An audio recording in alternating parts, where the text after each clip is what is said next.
and we start off with Le Bons Bay batch holders, Ben Stock, Phil McLean and there, I should have known, Tim Deans hiding behind his mask, and Brian Williams. Please come forward.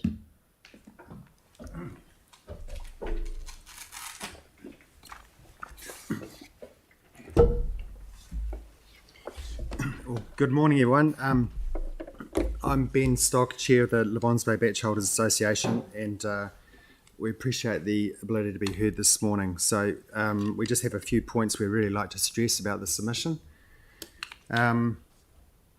We trust, first of all, I trust you've all read the submission and are familiar with it. So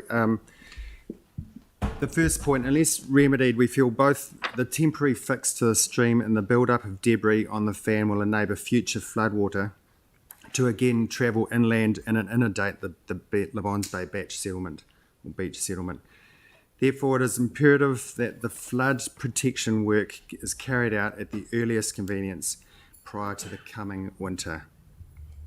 We acknowledge that the stream is on private land in which we have written agreement and approval from the landowners for the work to proceed, and being in the most practical manner preventing the reoccurrence of the December 15 event. The association understands that the council is considering establishing bunds and or swales along the road reserve as a response to the flooding December 15. The association sees very little relief or value in relying on the bunds and swales to deal with this situation. Instead, the association proposes a more prudent and fiscal approach, that of a permanent fix, by creating a bund at the source and reinstating a 75-metre section of the stream temporarily repaired by the council under emergency powers. We are of the view that the council has a duty of care to protect the community from the flooding under the district plan and to hold the view that the risk and consequences of the flooding to the Le Bons Bay batch settlement meets the level of funding control within the district plan. And finally, we actually have another quote pending for the works to be completed to back up the initial quote in the submission, yet to be received. Thank you. Encourage any questions. Thank you. I'll open it up to councillors. Andrew Turner. Thank you, and thanks for the submission and for coming along and speaking to it today. I'm very familiar with the situation you're talking about, including having made a visit out there to look at the situation on the ground. Have you had any contact with Environment Canterbury over this matter, as well as with the City Council? Because obviously there's a roles and responsibilities conversation that, in my view, needs to happen between the two councils, but I'm interested in what contact you might have had with ECAN on this matter. I'd be happy to answer that. The answer to that is no. We have had no contact with Environment Canterbury. However, I would like to add that Environment Canterbury sets the policy and the rules across the region. I would think they wouldn't be, they only undertake work in areas where there is a rating district, and they would not be interested, I'm sure, in setting up such a rating district, because the administrative cost of it would be too expensive to do work in that area. However, this council, our understanding is, holds a global consent for all waterways in the area, and therefore that is why we have come to the council. So thank you. Answer the question. Don't think regional council will be interested in it, and it's a sort of a mum-dad game. Yep, no, that's helpful. Thank you. Thank you.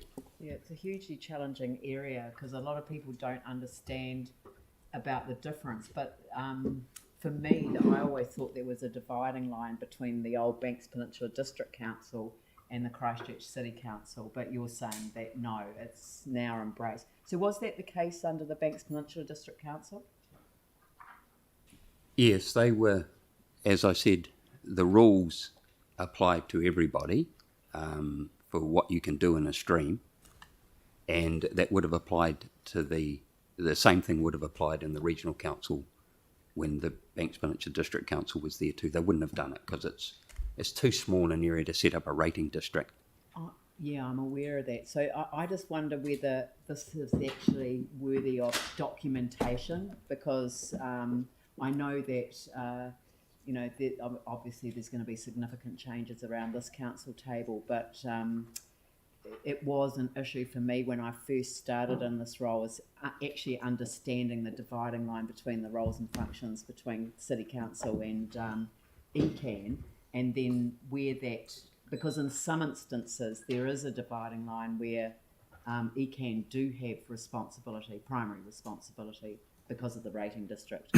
That's right, Andrew, isn't it? In Little River. Yeah, I'm awaiting some advice to come back on exactly this matter. I'm concerned that things fall between the crack of council, our council and ECAN, and I'm waiting for some advice back from the Office of the Chief Executive. So it's top of mind for me, but we haven't got to an answer as yet, unfortunately. It's extremely timely, your submission, and it will enable us, because I think documenting these things is fundamentally important in order to track progress and responsibilities going forward.